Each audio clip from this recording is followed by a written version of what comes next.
One, HighRoad Solution is pleased to present this online webinar entitled Social Returns, Measuring Impact and Influence. Our speaker for the presentation today is Suzanne Carowin. My name is Jeff Baker, and I will be your moderator for today's seminar. Today's presentation will last approximately 60 minutes and include a specific question and answer period at the end of the session. You can ask questions via the web conference system simply by typing your question into the Q&A box on the right-hand side of the screen and then clicking the call-out button or hitting enter on your keypad.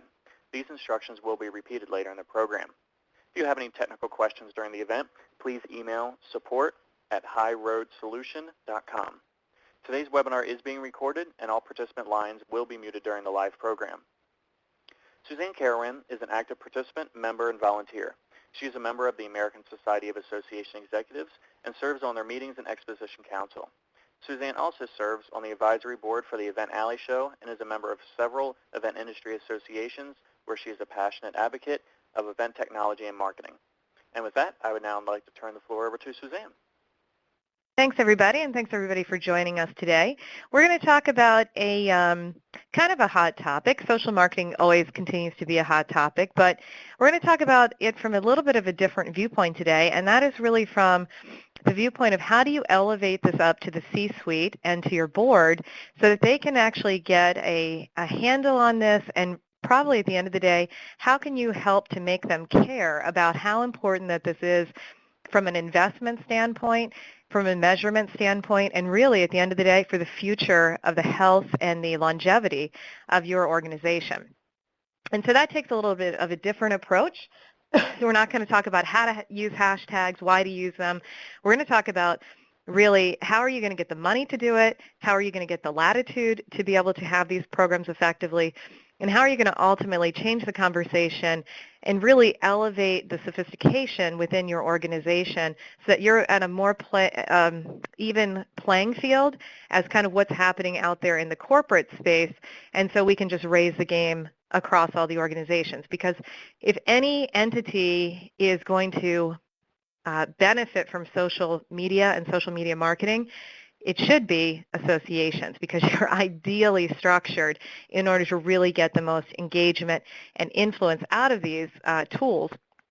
And also, as many, many associations move to really needing to do lead generation, that is to go out and find new members, new donors, who are going to be the future of the organization, how do you get them involved, it's becoming even more critical that we start having these conversations and we start bridging the gap between the social marketing media practitioner and consultant that's super hip about why this is so cool, and moving that from the fun to have, cool, nice to have conversation to a business, mission critical, revenue impact, top line growth conversation.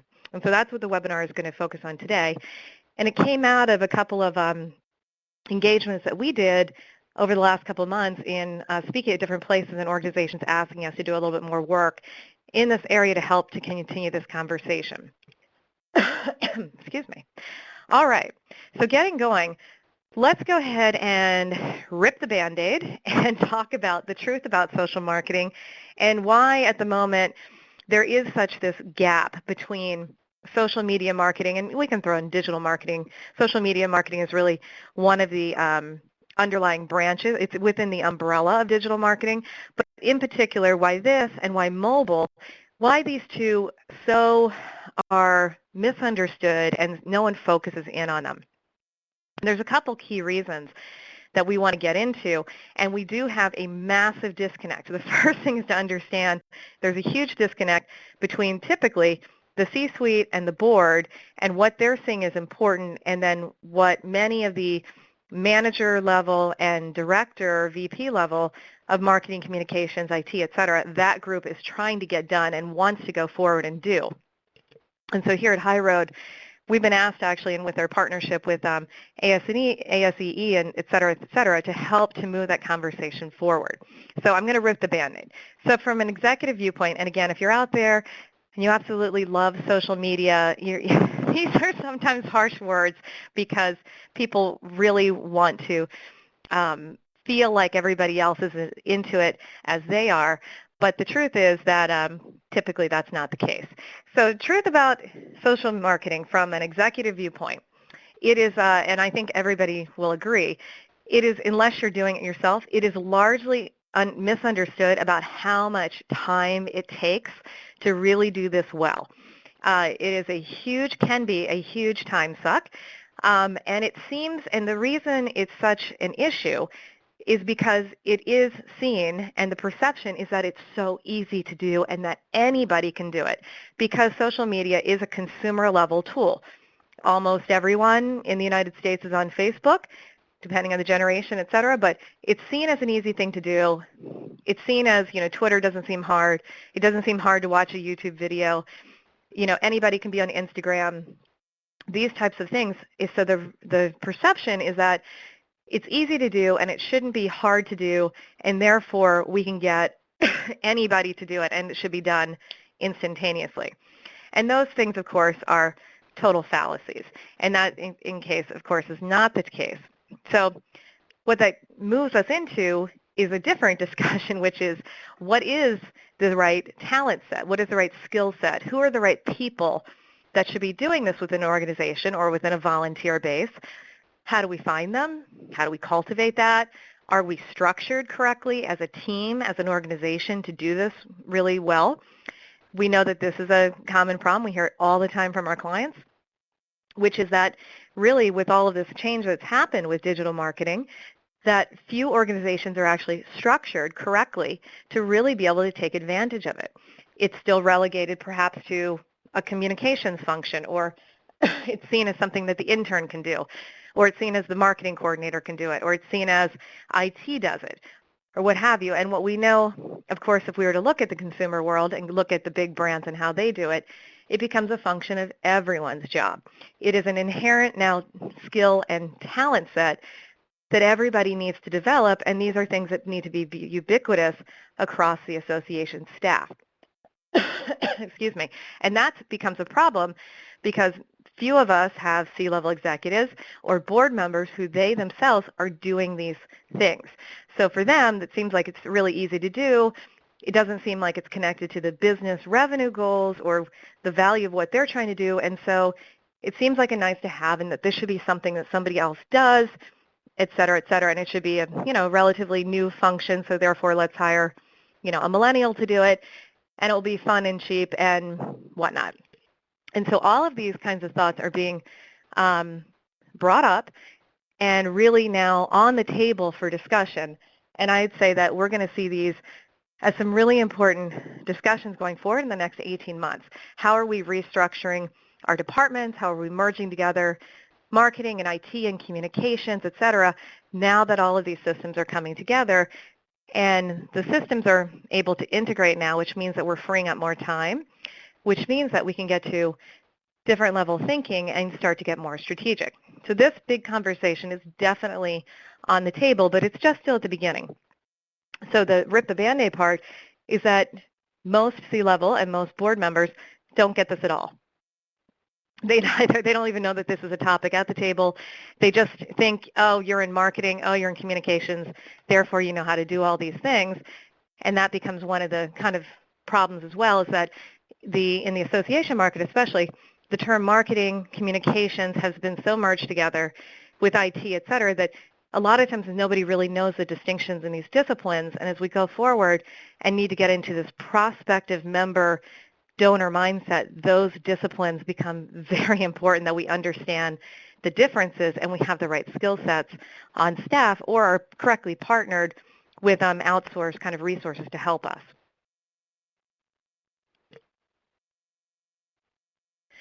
The next piece of it that also becomes a problem, excuse me, of why social marketing is such a kind of misunderstood piece of it, because at the end of the day, executives are looking at revenue, right? They're looking at your membership numbers, they're looking at retention and acquisition. And that's, for the most part, a generalization, but for the most part, pretty true. How are we doing in trending towards getting the same number of registrations we had last year for annual in the door for this year? That type of conversation is typically what's happening all the time, and I'm sure everybody's well familiar with those. And the reason that social media marketing in particular, and I'd say mobile marketing too, if you're talking about SMS messages and getting into some of these kind of alternative, kind of new media ways of doing this type of promotion and advertisement, if you will, is that these things become lost in the shuffle because the executives, for the most part, and board members look to two old friends, direct mail and email, and to them, these are the ways that you generate those revenues. This is the way that you generate attendees. This is the way that you find new people. So this idea that these two methods that we've relied on for decades now are no longer as effective as they could be becomes a real issue. And the problem with that is that the answer typically is we're not seeing the registrations we want, so what's the answer? Send more email.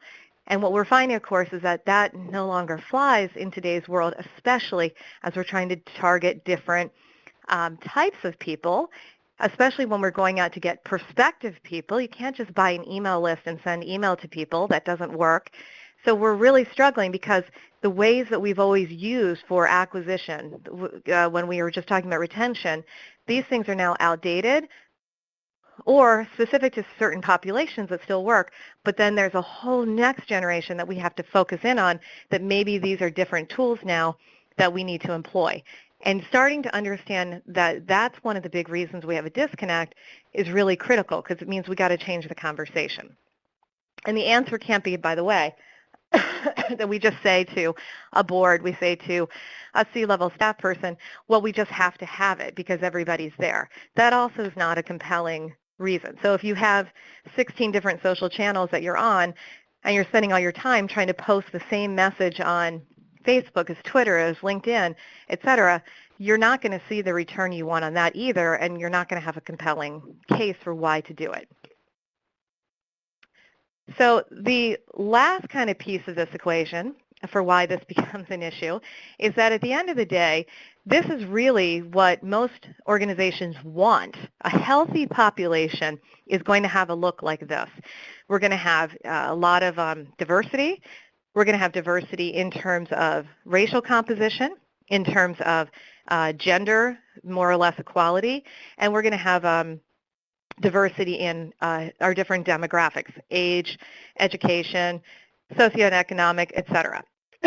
That was what we know from a healthy population standpoint, what's going to help us to have revenue in the door today, as well as set us up for having revenue for the next, into the future, because we always have to be cultivating and developing new people who are going to give us the revenue that we seek, right? If we just focus on the people that give us revenue today, we're not going to stay in business for the next 100 years, perhaps, like we have for the last 100 years.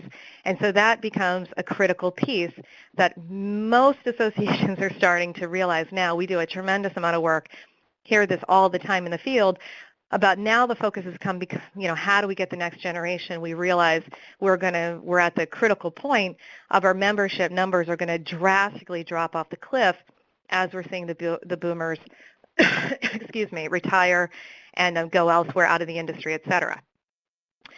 So the issue with that is while we know this to be true, the problem is that most C-level and board members are still looking at who their own constituents are, and typically, and who the vocal people within the organization are, who are the leaders, who are the heads of committees, where is the feedback coming from, and typically, it's coming from the older generation, the people who've been tried and trusted and have grown up in the organization, gotten to those levels in their career to have the time to be able to commit, and also have that experience and that seniority of being in a leadership role, et cetera, within most organizations. The problem with that is that this is a group that's not using social media marketing in the same way as other populations, so they don't really see a critical need for it. It still seems like this nice to have time and money suck type of an idea, and so they're not really sure here, like, what's the big deal? It seems like let's put it on the bucket list for later in life, and it seems like it's something that we can investigate. Why don't we think about it? And perhaps we'll get to it at a later date. And so what's happening, of course, is we have this controversy that's going on where we have a middle part of in a staff association organization of that managerial VP director level understanding how critical this is and understanding the need to move forward in membership marketing and in their communications kind of portfolio, but getting blocked from above because this group does not understand the criticality of why this is something that you cannot put off for 6 to 8 to, 12 months to 2 years. It's something that has to happen now. And why is that? Because in social media marketing, everything leaves a footprint. The longer you wait to get started, the less data you have, the less time frame you have to show how long you've built this up, because you do have to start from scratch, and it does take time. So there is there's a misperception about the time sensitivity of why this needs to take place today, and like thinking about why we should be on YouTube or what have you is not something that can be really put off. It's something that consumers use. That's where your new prospects are. We need to get on it. And so kind of furthering that point, if we look here at the orange circles, the people that we need to be targeting are not in usually the constituency bracket of the C-level suite, of the board members, et cetera, and so they're not getting heard. This is the group that middle layer of association staff are hearing from all the time.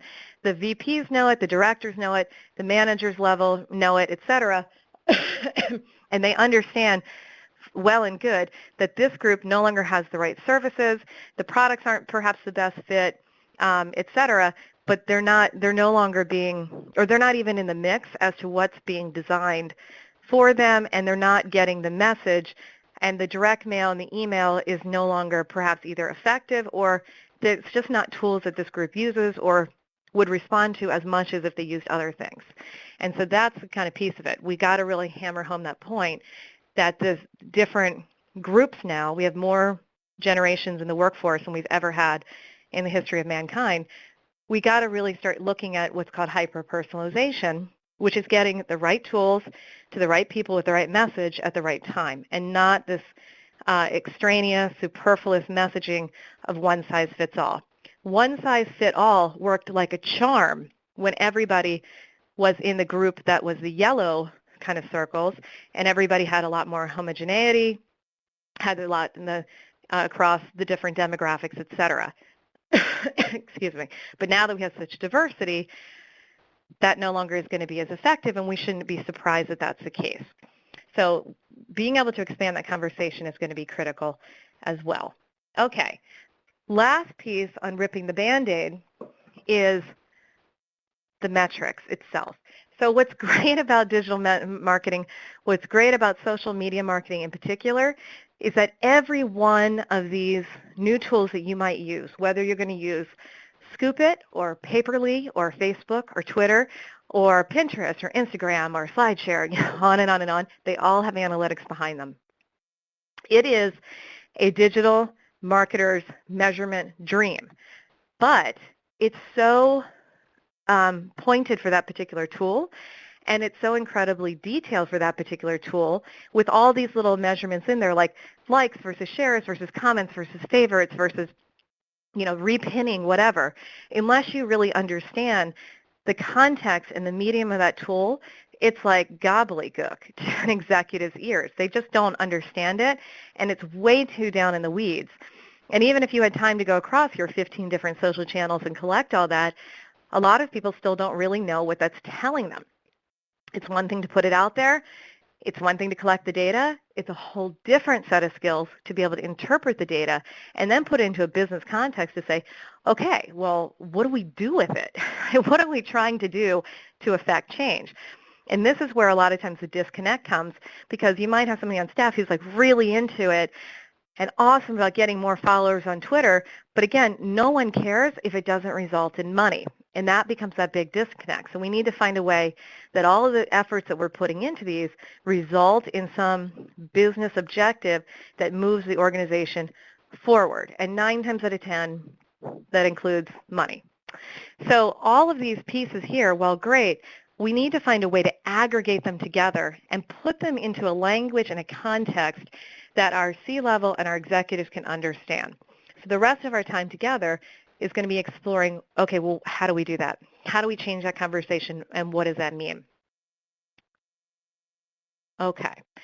So how do we get their attention? There's a couple of fundamental, I found, things when I go in and I talk to executives, when I go in and I'm talking to boards and working with the executives of an association or nonprofit staff, these are typically kind of the areas where I rip the Band-Aid, and you watch the shock just come across their faces because they're actually not aware of what actually goes on a lot of times behind the scenes. I'll give you, a total example all the time. The perception even of email, we talked about direct mail and email, and somehow direct mail is seen as like, it's a lengthy process, you have to get it right, there's all these steps to take, there's enough time put into direct mail campaigns and money to really support them, et cetera.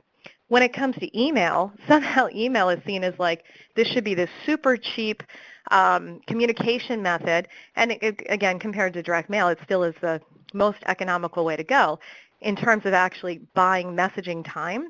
But few people understand the complexity that goes into really doing email marketing well.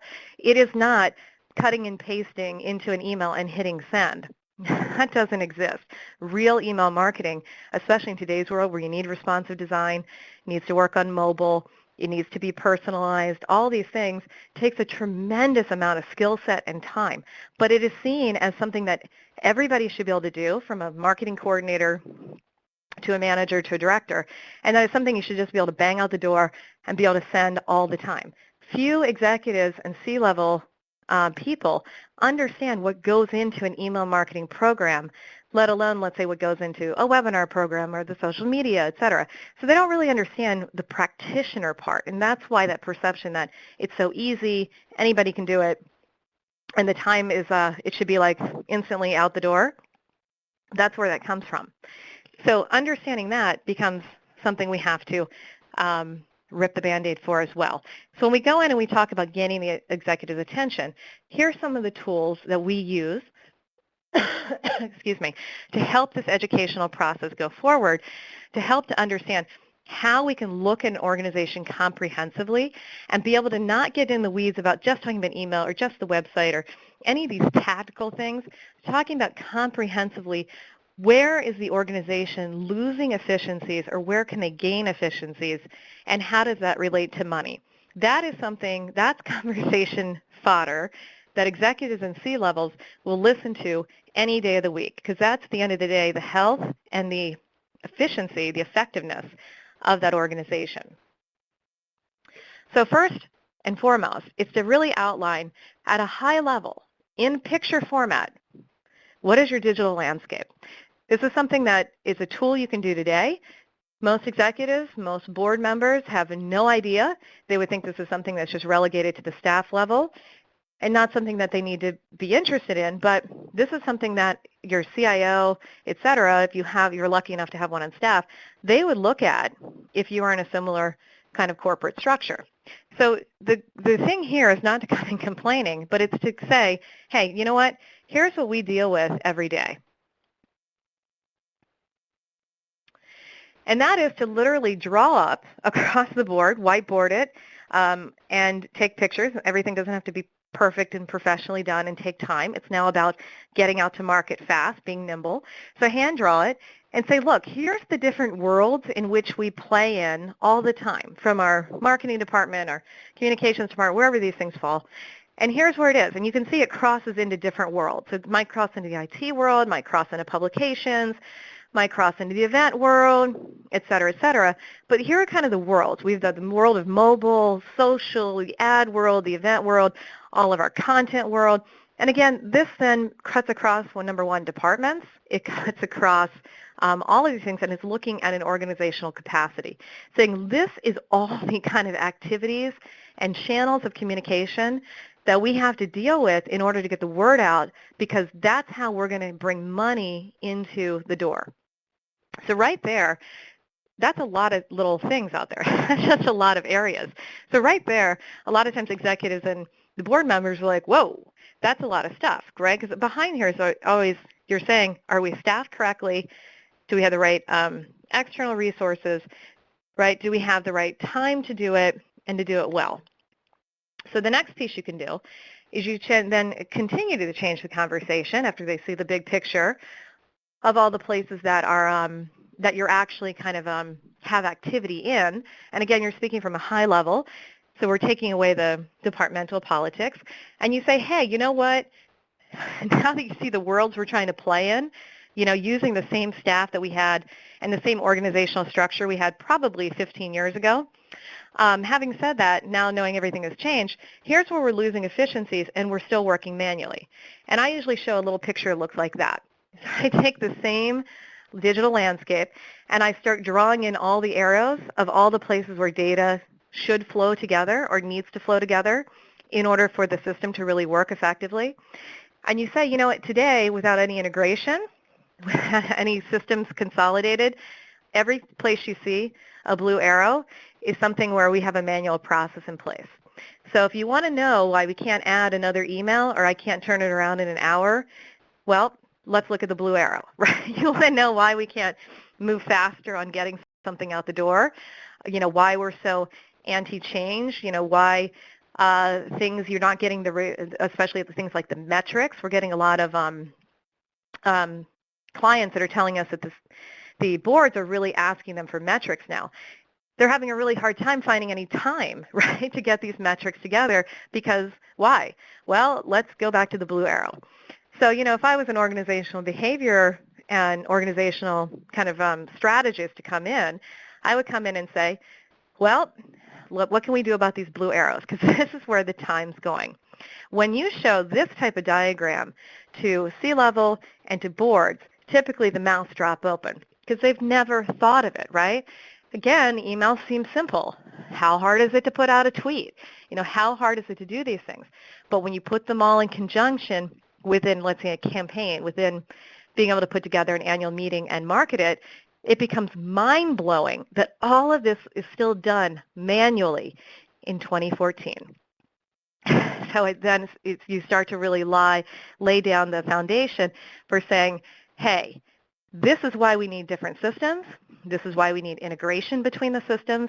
This is why organizations now build ecosystems and platform-to-platform integrations so we can start to one by one, or maybe a lot at a time, get rid of the manual blue arrows and let technology do a lot of the heavy lifting. And again, the answer is not, well, let's not get new technology. The answer is, why don't we put it together and make it work the way it's supposed to? So that's one big piece here on changing the conversation. The next part of it is understanding the metrics. And like I was saying, we're seeing a huge uptick in staffers coming back and saying, you know what, we really need to have, let's take email. Our executives are relying on open rates or click-through rates, and the only thing they focus in on that they understand is open rate. So they're saying we have to increase open rate, we have to increase open rate, and they're kind of on the side laughing to us saying, you know what, we tell them, why don't we just clean out all the expired members in our database, and therefore we'll see a huge increase in open rates because we're decreasing the denominator on that equation. Right? And so, but of course no one wants to do that. No one wants to take get rid of prospects and want to just keep every piece of data they've ever had encountered with any entity and put it in their AMS and keep it there forever. So it's those types of conversations where they're, again, that middle layer, the directors and VPs, are getting kind of stuck, and there's that disconnect between the board and the staff because they want the measurements now. Everybody's in the corporate world, the last couple of years has all been about putting together your KPIs and having your dashboard and being able to get to that point where you have, a set of 12 KPIs across an organization and everybody agrees that this is how we're going to measure and drive decisions within the organization. And this is now trickling over into the association world. And they're saying, okay, well, we need to get to metrics. Nobody has metrics. And so the problem becomes, again, remember the blue arrows, there's no time to do the measurement because everybody's too busy doing tactical hamster on the wheel, that I like to call it, putting emails together and blah, blah, blah. So the question then becomes, well, where could we measure? So now that we've laid the foundation for saying, we got rid of some of those manual processes, measurement could happen, the question becomes, well, where can we measure? And here I have the same drawing, and if you look at the blue stars, The beauty of digital marketing is that we were talking about all the places you can measure. So here's where the blue stars are all the places where we could get measurements on all of these kind of user touch points that if we could consolidate them, we could start to really track and understand prospects, understand our current members, understand how we could grow donors, et cetera, if we could get to this point, right, of getting rid of the manual part, getting more strategic, getting the measurements in, and we had the skill sets on board to really start to say, okay, well, how do we analyze that, and more importantly, what do we do next with it? But again, hey, sorry, board, this is where we're trying to focus. We're trying to get to the blue stars, but we've got to do some changes here in the meantime for us to be able to free us up to be able to get to this point. But you're in alignment because this is what we want to. So when we start putting it in that kind of way to executives and C-level, that's something that is a problem that they can solve, and they like that. There's a nice way that we can say it. Here's the inefficiencies. These are manual things. Here's where we could get to. That's a clear-cut goal. Here's what we need to do to get there. Boom. What do we need to do? Consolidate, integrate, automate. Let's get that budget set. Let's move these projects along. The next part of that, though, that we need to start really developing within our organization is how are we going to measure? Okay, and that's the next piece. So great, we know we can measure, and we can do these pieces we're going to talk about today as well.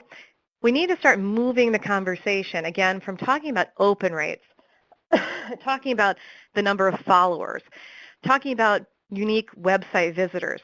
All those numbers are great, they're important, but without context, without tying them into revenue, they're kind of meaningless. They're not, I mean, if you're like the webmaster, they might mean a lot to you, but from a program director and up, they're not giving you what you need. You can't make business decisions based on open rates unless you understand the context of what else is happening. Even then, open rates are useless if nobody converts to the activity that you're asking them to take in that call to action.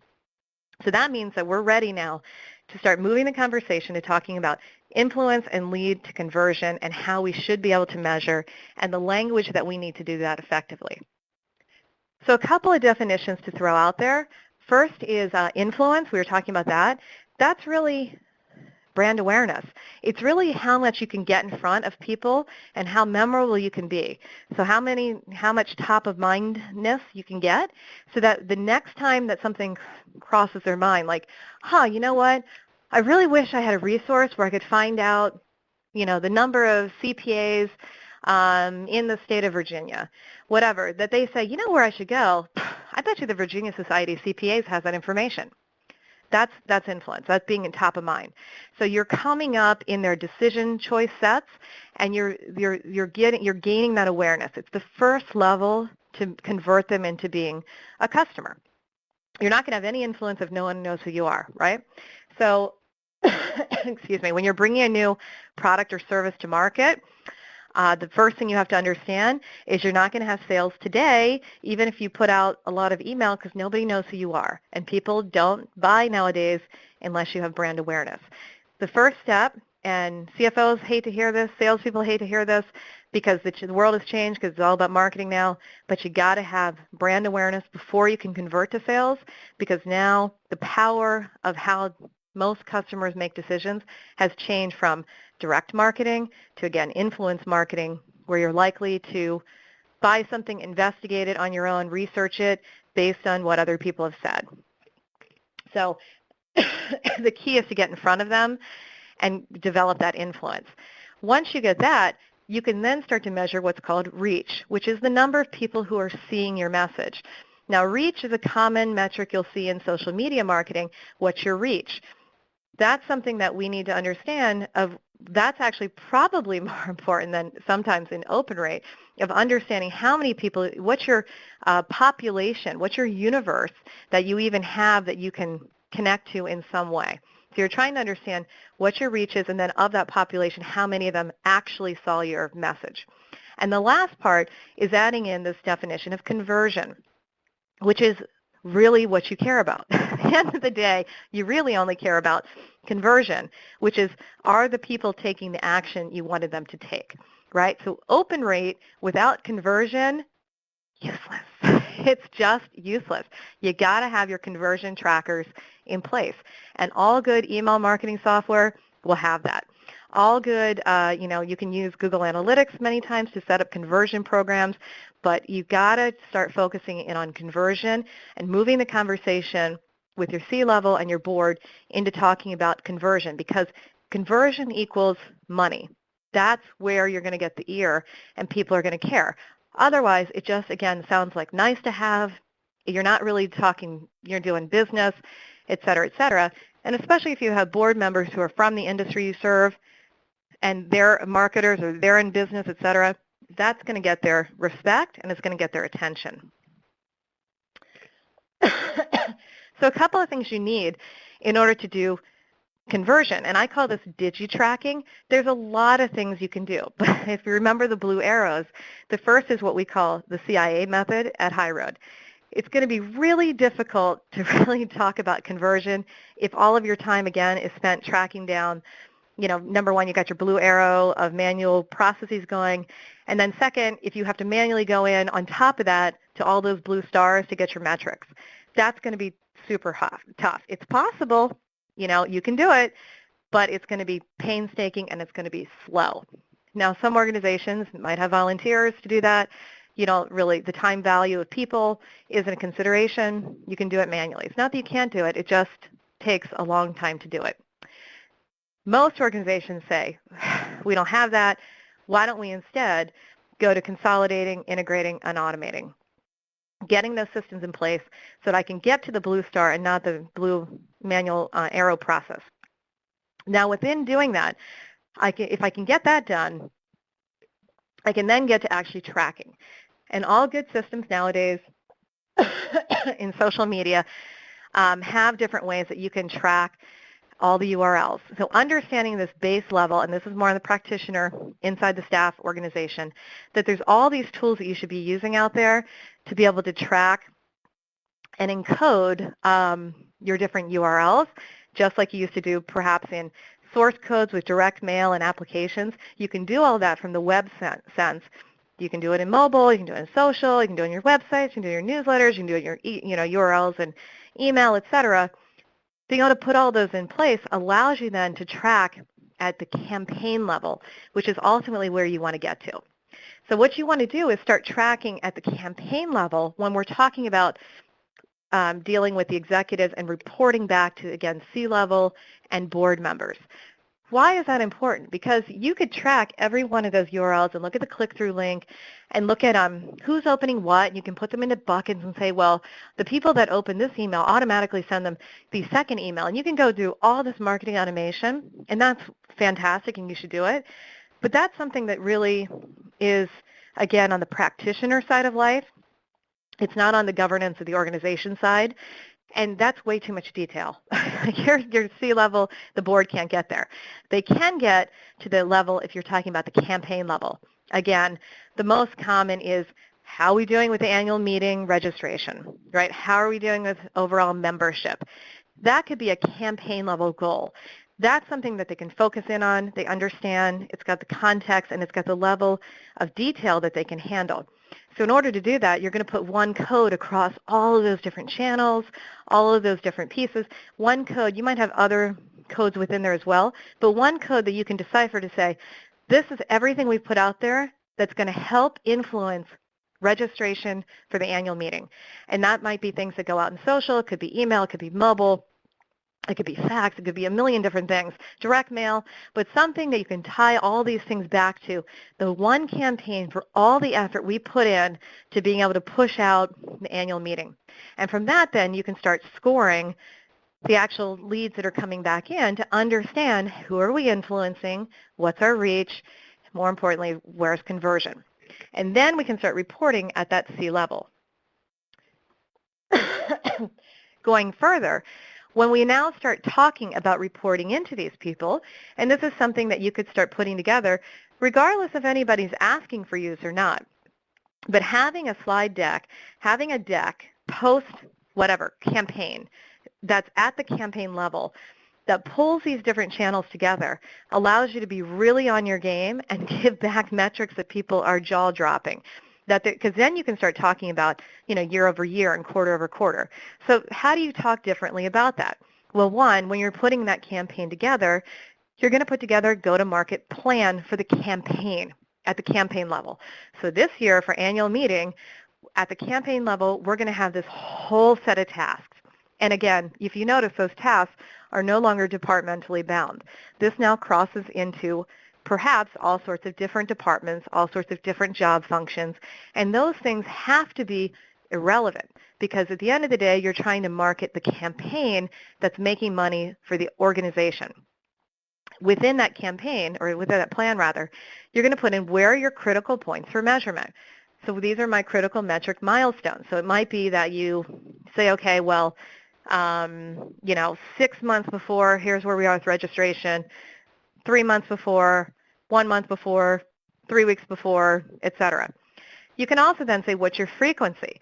So you can say, okay, well, you know what, internally, as a staff department, we're going to look at this on a biweekly basis. Externally, we're going to report on a monthly basis or what have you. And then you have that expectation. You know what boards love and C-level love? Getting stuff that they didn't expect that is showing that you're on your game. This is really now putting you in an offensive position versus defense.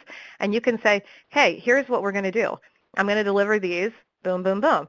Now we can logically talk about, if we're not seeing the numbers we want, what we can do to affect lift or conversion, right? And then ultimately, at the end of the day, after you're done with the campaign, you can do what's called a post-mortem on that and look at two things. What did we do right and what we can improve? Those are the two questions that you care about, okay? You notice there's no emotion in there. There's no like who did what wrong, what didn't happen. It's what did we do right? What can we improve? And that's our post-mortem. And then we benchmark those numbers and we put them kind of into storage, if you will, and we go on to the next campaign. So now we have a benchmark where we can look again and start talking logically in a number sense between how are we doing from a metrics-minded governance of our campaigns. Again, that's something that everybody can understand and appreciate. Now when we go to do our reports, we want to talk about how we report differently. And this is the type of numbers excuse me, that we really want to be able to put out, and this is what would constitute our report to our C-level and or our board if the C-level decides to pass it on to the board. So the question there then is, what do we do that's different? We actually start using some perhaps different terms as well. So we started talking about lift. Lift is basically an increase. So again, instead of talking about open rates, why don't we talk about the lift in overall of how we're being effective in generating new income? Again, is that then just about email? No, it's about all of our collective efforts for that particular campaign from an outbound and perhaps inbound perspective. The next piece is to talk about attrition. Most of us understand attrition from the event side, but it's the lost customer kind of feel. So we can say, okay, well, this time around, our attrition rate is whatnot at the campaign level. That also has no context unless we understand what we're trying to do. Just losing customers is not necessarily in itself bad. If they were like the cranky customers who didn't pay bills, you had to run after them 4 times to renew their dues. They're the ones who always register early so they get the early bird rate, but then they come to the event and they complain the entire time. We need to, again, have more context around what we mean by lost customers, and we can now start looking at a win-loss over a campaign.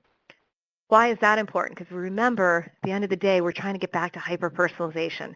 We're trying to get the right people, right message who really want to be with us and that are engaged, okay? So that's why it's no longer, again, mass market where we're happy to just have anybody in the association. We want the right people because we're creating demand for us. Different than just making sure that we just have anybody show up. The next piece is we want to talk about reach. And we talked about reach being the number of people who are seeing your message. Reach is actually usually divided into two pieces. There's influence, which again is the brand awareness, and the engagement, which is they're actually showing some sort of activation. They've actually done something that you can start to measure that's more than just you've gotten a message in front of them. They're starting to take a trial. They have maybe come to an event. There's something, and that's going to differ depending on the campaign and depending on who you're talking about. But engagement is one step further. You've done some sort of activity. The last piece is, of course, revenue, which is called conversion. It's how they actually took that last activity and perhaps became a member. So giving you a membership kind of example, perhaps you would look at influence to be, we had a local chapter event, it was an open house, we had some new people come in. I can say that group of new people who came to our luncheon, that's a level of influence. Engagement might be the people who actually said, I want to sign up for your newsletter and get more information about being a prospective member. Revenue becomes when they actually sign their membership commitment and pay their dues. But looking at, again, reporting differently to look at lift, attrition, or different types of reach, and ultimately conversion, that totally takes on a different type of report, and a lot of times is going to be similar to reports and the language that board members are used to hearing in other places that they're, within their own businesses, et cetera, et cetera.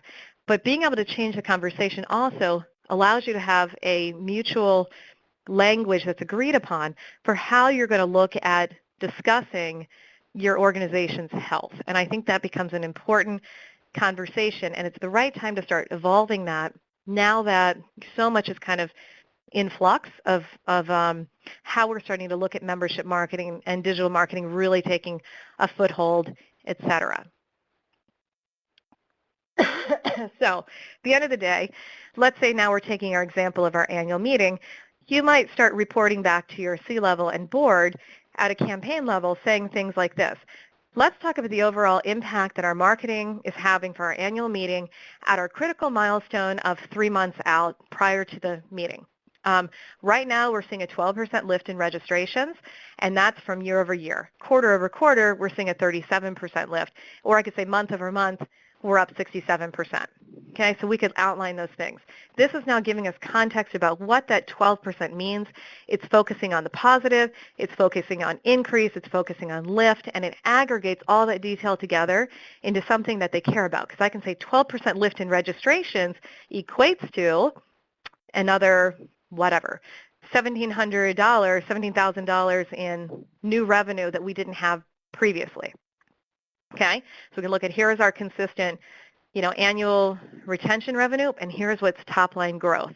That's something that definitely you can focus in on. Then you might also say, and then how are we doing in terms of reach? We have a 45% increase in reach. That means and that can equate to 7,000 people in the world that didn't know who we were before that now know today. Okay, that's setting up our pipeline for future attendees, future registrants, future donors, future members, future volunteers, all of that. That's setting up our pipeline for a healthy population and longevity of the organization going forward. That's a very different conversation than just saying, well, we have 4,000 people registered today. Okay, so that leaves open a lack of confidence. It doesn't make everyone feel like you're on your game, you've got a plan, you know where you are, et cetera. Also, you might say, well, it's great if you're seeing a lift in registration, but what if you have bad news? Again, it's just numbers. So you look at it and you say, okay, this is where internally, as you're looking at your numbers, maybe it's a biweekly, you say, look, we're not seeing what we need, so rather than waiting, you say, what can we do to affect lift? And always the conversation is, what can we do to affect lift? Can we have another webinar? Should we have a Google chat? Should we send out an email? Should we add something else to the program? Should we, right? And that's where it becomes more flexible to say we need to do something to affect the outcome of what we're trying to do. And also, if you notice, I told you a lot of different options there other than discount. If we discount to start with, you never get it back. Once you start discounting, it's a commodity game, so there's other ways you can affect lift other than discounting. Organizations for a whole, in a direct marketing standpoint, when you're the only kind of competitor out there, historically, you only really had discounts. Discounting now is kind of shoved over a little bit. It is not just the go-to method in digital marketing in order to affect lift. It's actually probably at the very bottom of the list of things you want to do because you don't want to give away that margin if you absolutely don't have to. Okay. So the last piece of this, just to wrap this up, is that we're going to now look at that influence dashboard. So this, again, going forward, we're talking about how do we set up a healthy pipeline going forward that goes far past just what's going to happen in the next quarter in terms of closes, but how are we going to set this up for the next, whatever, 3 to 10 years and beyond. So executives and board members certainly care if they have good stewardship about the origin of future revenue, right? We know if we're not investing today, unless you're in a situation that, you're trying to flip a business or there's some exit strategy, which hopefully is not the case in an association and your organizations, you are caring about that future stewardship of setting yourself up for success today. So there is a mutual understanding that you care about future revenue. That becomes into the conversation of where lead scoring really falls. So in order, we're talking about influence and reach, it's important that we start focusing in on how do we continue to expand our reach, that influence level, and then move people from a point of they heard about us for one time to we're top 3 in brand awareness when they think about who should we go to then moving them into engagement where they're getting our newsletter, they're showing up to events, and ultimately how do we get them in the door as whatever it might be that we ultimately want, members, leaders, donors, etc. That whole process of moving them is that lead scoring process and cultivation from basically a suspect to a customer. And so whatever you want to name those, it's the process of how do we go out and create demand and do lead generation to have them flow into our doors so that we're able to convert them to be that highest ideal. So for, most for-profit businesses, that would be customer. For most associations, that would be member. That whole process of prospecting and lead generation and conversion is wholly new to a lot of organizations. So if it's new to you, don't despair because it's not something that most organizations have had to do in the last 20 or so years. And even before that, there wasn't competition. There was such an influx of baby boomers who made up the big portion of the membership, there wasn't a need to do that. But as we said, those population dynamics are radically changing, and many, many organizations are now saying, we need to focus on inbound marketing, we need to go find some new people, and we need to beef up our membership base. So this is where the conversation fits, and it's under influence. And so again, putting it in context, and we think about where the populations are getting their information, understanding that maybe direct mail and email are not going to be the only ways that we can communicate, understanding maybe not the only ways that we can have lift and get other people interested in what we're trying to do, and understanding that at the end of the day, the C-level and the executives are focused in on the revenue, and they're focused in on aggregate levels of information because they can't take it in this detail. We can say to ourselves, where does that fit then for social media marketing? Where can we aggregate that information in a way that they'll care about it? They'll care about influence and engagement, which is largely what you're going to get out of social media marketing today. Most associations, you don't have people deciding to join the organization based on a Facebook post. Mostly you're looking at using those tools for influence and engagement.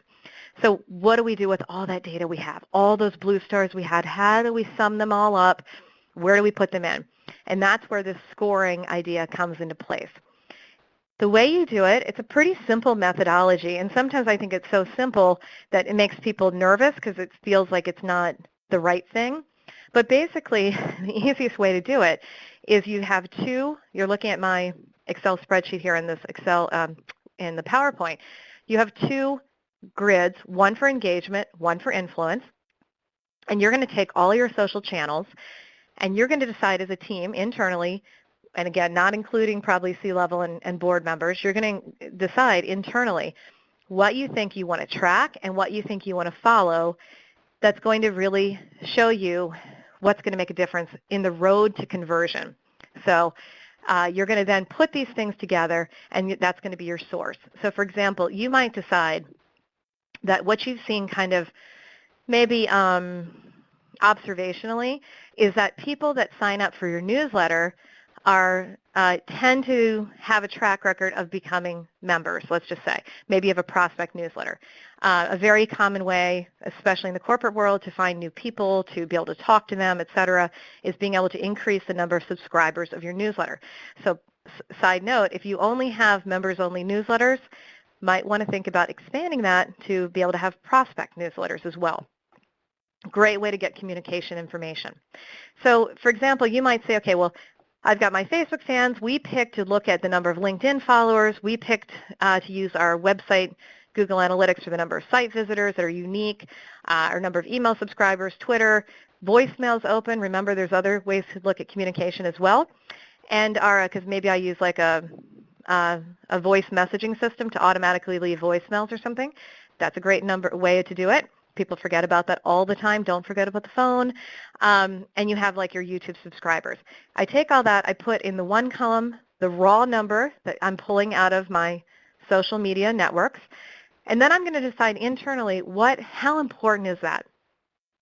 So out of a number one, what percentage of that is the weight that I'm going to say that? So I might say, you know, for us, the number of site visitors, if you can actually get to our website, that has far more criticality, that has more importance, if you will, than somebody who is just a LinkedIn follower.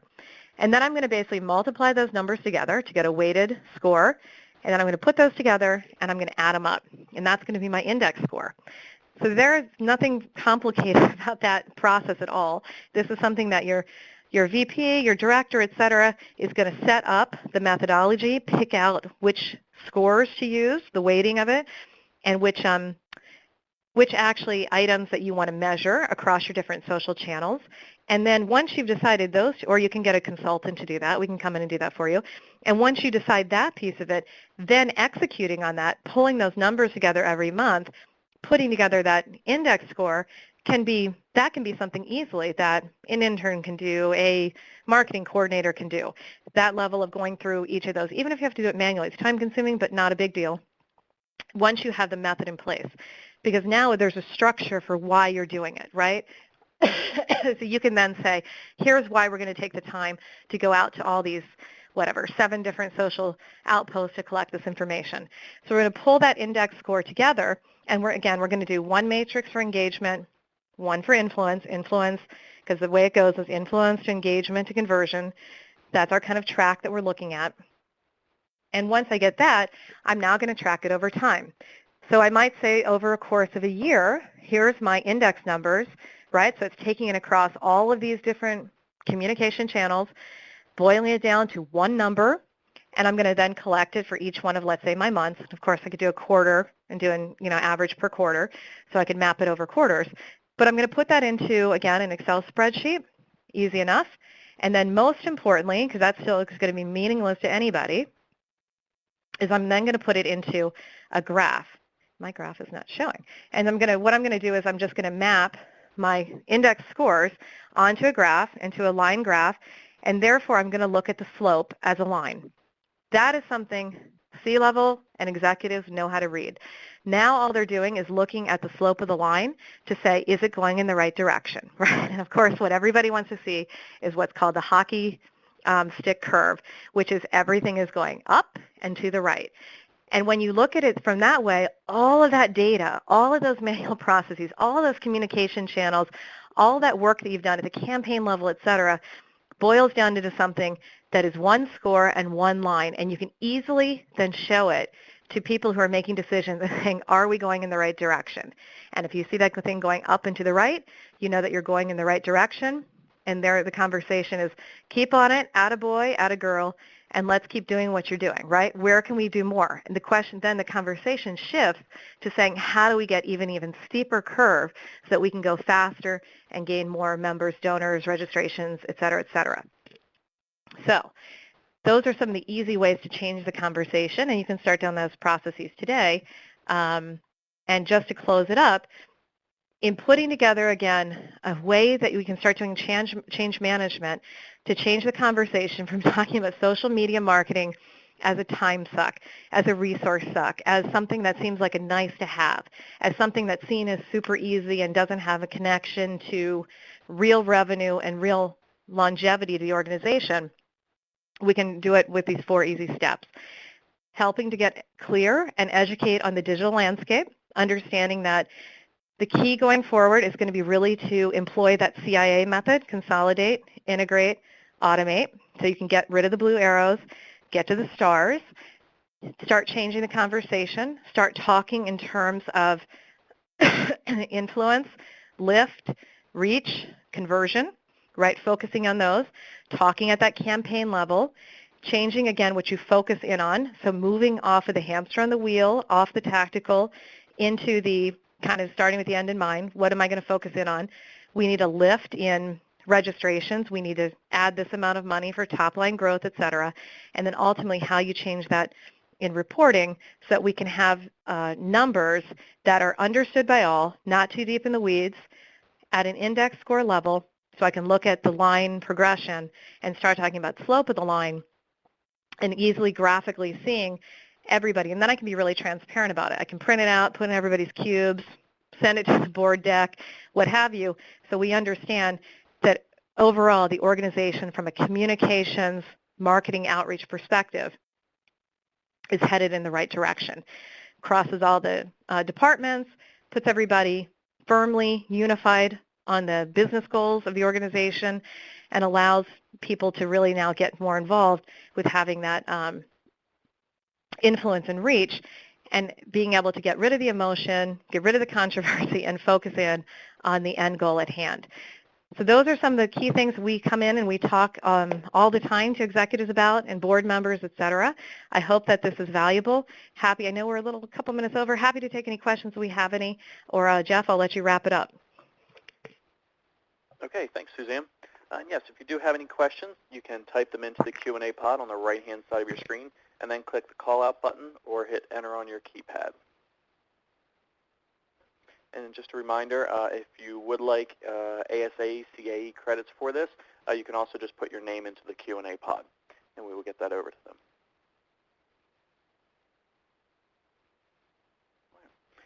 Actually, don't see any questions coming in here, so we'll go ahead and wrap it up. I want to thank everyone for their participation in today's webinar, Social Returns, Measuring Impact and Influence.